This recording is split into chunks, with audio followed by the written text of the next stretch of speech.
بسم اللہ الرحمن الرحیم. عابد شال حاضر ہے ادارہ اردو کے اس سلسلے کے ساتھ جس کا عنوان ہم نے رکھا ہے ایک سوال. اور آج ہمارے ساتھ مہمان کے طور پر موجود ہیں جناب عابد میر صاحب. عابد صاحب بہت شکریہ آپ کا، آپ نے وقت عنایت فرمایا. اسلام آباد میں میری آپ سے جو ملاقات ہے وہ ہوئی تحقیق کے معاملے میں. آپ یونیورسٹی میں ایک طالب علم کی حیثیت سے تشریف لائے اور آپ سے بات ہوئی، اور اس کے بعد پھر آپ چونکہ بلوچستان سے تعلق رکھتے ہیں اور وہاں کے علم و ادب کے بارے میں بہت اچھا آپ کا فہم ہے، آپ کی جانکاری وہاں پر بہت اچھی ہے. تو سوال میں آپ سے یہ کرنا چاہتا ہوں کہ جو بلوچستان میں جو اردو تحقیق کی صورتحال ہے وہ کیا ہے اور کس طرح سے آپ دیکھتے ہیں؟ ایک تو وہ پھر وہی بات ہے کہ جو انحطاط ہے وہ تو سب چیزوں پر ہے، پورے پاکستان میں ہے، سارے مضامین پر ہے، اردو بھی اس میں شامل ہے. اس میں یعنی زوال کی علامتیں بھی دیکھی جا سکتی ہیں، اس میں جو بھیڑ چال ہے وہ بھی دیکھی جا سکتی ہے، اس میں جو درجہ بدرجہ معاملات ہیں وہ بھی دیکھے جا سکتے ہیں. لیکن مجموعی طور پر جو وہاں کی صورتحال ہے، خاص طور پہ میں اس تناظر میں آپ سے بات کر رہا ہوں کہ جب آپ اپنا موضوع چننے لگے تھے تو موضوع کے انتخاب میں سے پہلے یہ مرحلہ ہوتا ہے کہ وہاں پر جو کچھ کام ہو چکا ہے آپ ذرا دیکھتے ہیں کہ وہاں کیا کام ہو چکا یا اس میدان میں کیا کچھ اس سے پہلے ہو چکا، تو اس سے ایک تصویر آپ کے ذہن میں آتی ہے اور اس کے بعد پھر آپ اپنا موضوع منتخب کرتے ہیں. تو اس دوران میں آپ کو کیا محسوس ہوا کہ بلوچستان میں اردو تحقیق کی جو صورتحال ہے اس کا سفر اب تک کیسا ہے اور اب وہاں پہ ٹرینڈ کیا ہے؟ تو اس بارے میں آپ ہمیں کچھ آگاہی فراہم کیجیے. بہت شکریہ سر، آپ نے مشکل میں ڈالا ہے کہ وہ سوالات ہیں جو استاد کے سامنے بولتے ہوئے مشکل پیش آتی ہے جن پہ آپ نے ذکر کیا تعارف میں کہ جو ہماری ملاقات تھی وہ اسی سلسلے میں ہوئی تھی. تو میں آپ کو پہلی ملاقات بھی یاد دلاتا ہوں، آپ کو شاید یاد نہ ہو، جب میں آیا تھا انٹرویو کے سلسلے میں ابھی پہلا تو جو پینل تھا اس میں آپ ہی کی طرف سے ایک سوال تھا کہ وہ اتنی دور سے آپ پورا بلوچستان چھوڑ کر اسلام آباد آنے کی کیا وجہ ہے. تو میں نے وہاں اساتذہ سے آپ سے پوچھا تھا کہ آپ تصور کر سکتے ہیں کہ پورے بلوچستان میں اردو کے کتنے پی ایچ ڈیز ہوں گے، ڈاکٹر ہوں گے. تو اکثر اساتذہ نے کہا 20-50 تو ہونے چاہیے، 17 تو شاید صرف نمل میں ہیں. تو میں نے کہا سر 5 بھی نہیں ہے، یعنی انگلیوں پر گننے سے بھی کم، یعنی 5 بھی نہیں ہے، اب مزید کم ہو چکے ہیں. اور پورے بلوچستان میں پہلے جب میں یعنی 5 سال پہلے جب ہم یہ سفر شروع کر رہے تھے اور میں بات کر رہا تھا، تب پورے بلوچستان میں ایک ہی یونیورسٹی، بلوچستان یونیورسٹی، جس میں اردو ڈپارٹمنٹ موجود ہے. باقی یونیورسٹیاں تو اب 9 ماشاءاللہ اور بھی ہو چکی ہیں، لیکن اردو ڈپارٹمنٹ اب تک کہیں پر بھی نہیں ایگزسٹ کرتا. اردو ڈپارٹمنٹ ایک اور اس میں ڈاکٹر بھی ایک، لیکن وہ بھی آج سے 2 سال پہلے تک. اب پچھلے سال وہ بھی ریٹائر ہو گئے، اب ایک بھی ڈاکٹر نہیں ہے کسی بھی یونیورسٹی کے اندر. خالد خٹک صاحب تھے وہاں پہ. جی، خالد خٹک صاحب تھے، وہ پچھلے سال اب ریٹائر ہو چکے ہیں. دوسری میڈم ہے لیکن وہ پروسیس میں، ان کی شاید اگلے سال تک یونیورسٹی ہو جائے. دوسری یونیورسٹی ویمن یونیورسٹی ہے، وہاں پر اب 2 ڈاکٹر ہیں. ایک ڈاکٹر آپ ہی سے فارغ ہو کر گئی ہے، ڈاکٹر قندیل مدد صاحبہ، وہ ہیں، لیکن وہ ایک تو صرف خواتین کی حد تک ہیں، اور وہاں ڈپارٹمنٹ میں کل 4-6 ٹیچر ہیں. ان پر برڈن اتنا ہے بی ایس کا کہ وہ M Phil P H D کی طرف جانا ہی نہیں چاہ رہے، نہ جا پا رہے ہیں. تو اب یہ صورتحال ہے کہ پورے بلوچستان میں اردو تحقیق ہو ہی نہیں رہی، یعنی وہ کیپیسٹی بھی نہیں ہے کہ ہم کروا سکیں. کہیں پر کالجز میں کہیں پر بھی نہیں ہے، کسی ڈپارٹمنٹ میں ایک آدھ ٹیچر موجود ہے سو ہے، ورنہ وہ بھی نہیں ہے. تو اس لیے یہ خواہش تھی، یہ ضرورت تھی، ایک تو یہ کہ ڈاکٹریٹ کر کے واپس جا کر کوئی ایسا بنایا جائے معاملہ وہاں پر مرحلہ. اب نمل سے ہی وہاں کوئٹہ کیمپس میں بات ہوئی ہے کچھ دوستوں کی، شاید وہ اس پر ولنگ ہیں کہ شاید اگلے کسی سیمسٹر میں وہ شروع کروا دیں گے. ایک صورتحال تو یہ ہے. دوسری جو آپ نے موضوع والی بات کی، وہ آپ سے ہی سیکھا، یہاں پر پڑھنے کے بعد اندازہ ہوا کہ ہم تو بالکل ہی خلا سے اٹھ کر آئے، بالکل ہی نہیں، کسی خالی جگہ سے جہاں پر کچھ بھی نہیں تھا. ایک تو ریسرچ وہاں پر ہو نہیں رہی تھی. 2014-15 میں پہلا بیچ جب آیا بلوچستان یونیورسٹی میں تمام ڈپارٹمنٹس میں، اس سے پہلے ایک آدھ کوئی ایڈمیشن ہوتا تھا، وہ پھر 8-10 سال 12 سال چلتا تھا، کسی کی ہو گئی کسی کا نہ ہوا. 2 ہی ایڈمیشن ہوئے، 14 کا سیشن اور 16 کا سیشن. ان میں سے کچھ لوگ فارغ ہو گئے اور 16 والے اب تک بھی کچھ چل رہے ہیں. بعد میں پھر ایچ ای سی کا وہ رول آیا کہ 7 سال میں نہیں ہوں گے تو پھر داخلہ ان کا خارج ہو جائے گا.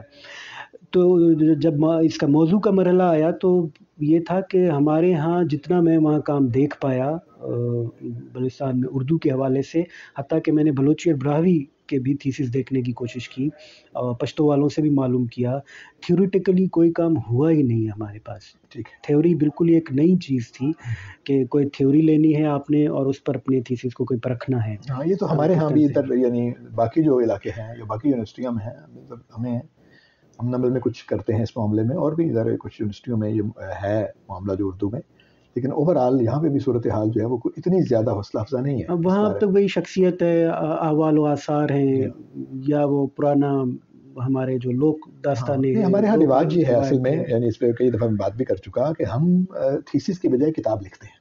جی ایسا بھی ہے. موضوع پر کتاب لکھنے میں اور موضوع پر تھیسس لکھنے میں فرق ہے. جب تک آپ کے پاس کوئی سوال نہیں ہے، جب تک کوئی قضیہ نہیں ہے جس کے حل کے لیے آپ تحقیق کر رہے ہیں، اس وقت تک وہ فریم بن نہیں سکتا، اس کا کوئی نتیجہ نکلے گا، اس کا کوئی جواب ہوگا، تب جا کے آپ کریں گے. جو کتاب ہے وہ تو معلومات کی جمع آوری ہے نا، کہ ایک موضوع کے ارد گرد آپ نے معلومات جمع کر دیں تو کتاب تو بن جاتی ہے.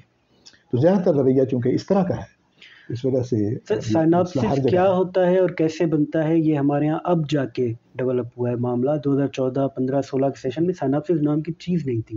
آپ نے صفحے ہاتھ کے سے 2 صفحے لکھ لیے، یہ میرا موضوع ہے اور اس پہ میں نے یہ کام کرنا ہے، یہ لکھ کے جمع کروا دیا، یہ آپ کا سائناپسس ہوتا تھا. ابھی 5 سال پہلے تک بھی یہی صورتحال تھی. اور اب بھی جو سائناپسس جمع ہو رہے ہیں جو میں دیکھ پایا ہوں اتفاق سے، وہ بدقسمتی سے اسی طرح ہی ہے. 2 صفحات، اب صرف ہاتھ کی جگہ کمپیوٹر آ گیا ہے، اتنا سا فرق پڑا ہے.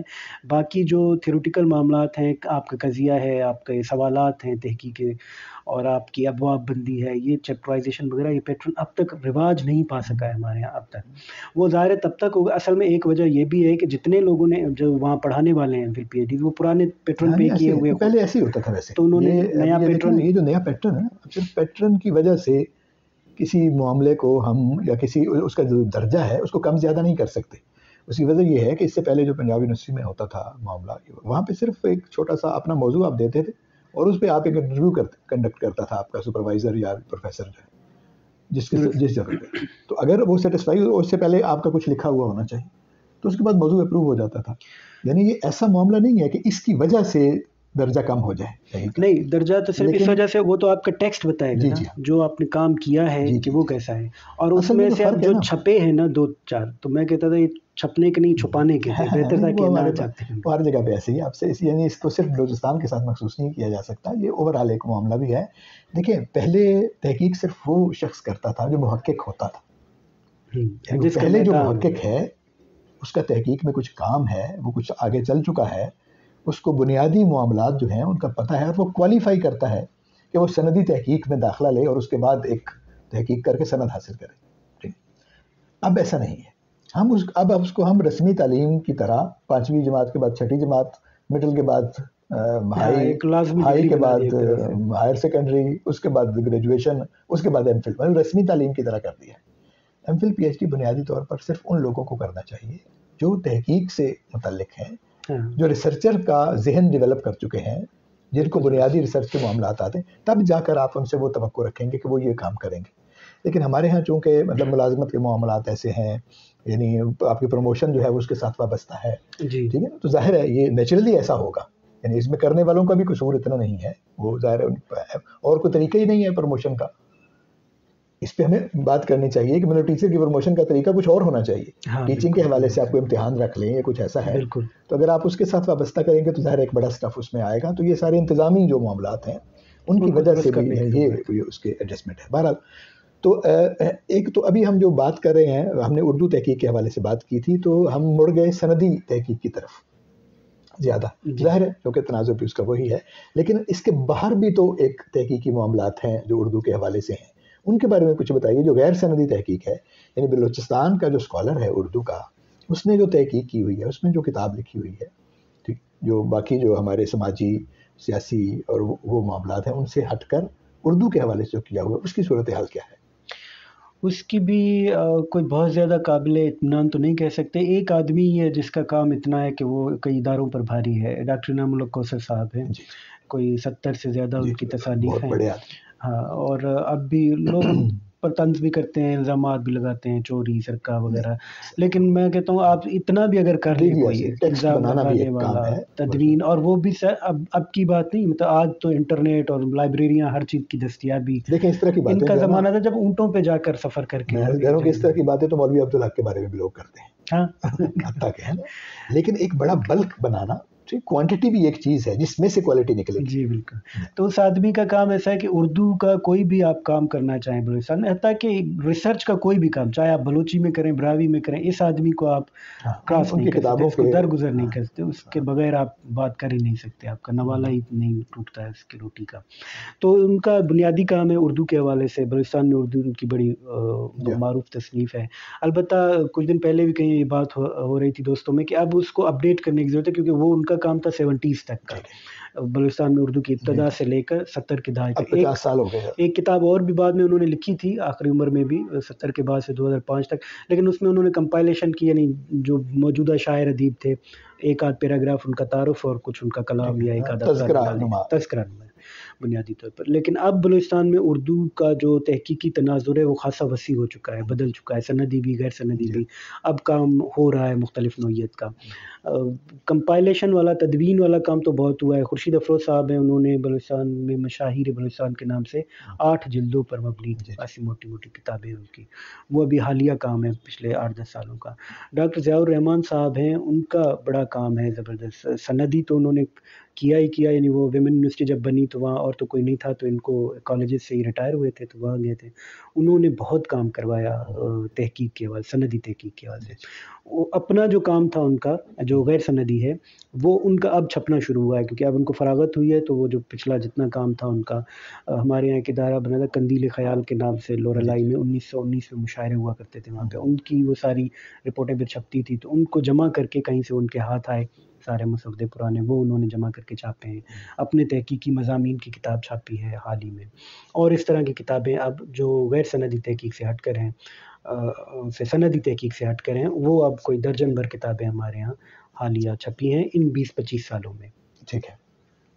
تو اس کا مطلب یہ ہوا کہ یعنی اس سے پہلے جو کچھ بھی تھا، یعنی جیسا بھی تھا وہ ہوتا رہا، لیکن اب صورتحال یعنی آگے کی طرف یا بہتری کی طرف تعداد کے حساب سے بھی اور کوالٹی کے حساب سے بھی اس کی طرف جا رہی ہے. ظاہر ہے آپ جیسے لوگ جو ہیں وہ جب پڑھے لکھیں. اب ایک اور بھی معاملہ ہے کہ یہ بات تو ہم کر رہے ہیں کہ جو بلوچستان میں ادارے ہیں وہاں پر جو ہو رہا ہے وہ کیا ہے، یا وہاں پہ جو صورتحال ہے وہ کیا ہے. لیکن بلوچستان کا آدمی جو بلوچستان سے باہر جا کر پڑھ رہا ہے، اور وہ بہت بڑی تعداد میں، میں دیکھتا ہوں ہر یونیورسٹی میں میں جہاں جہاں جاتا ہوں میں دیکھتا ہوں کہ بلوچستان کے وہاں پہ بچے طالب علم جو ہیں وہ آئے ہوئے ہیں، پڑھتے ہیں.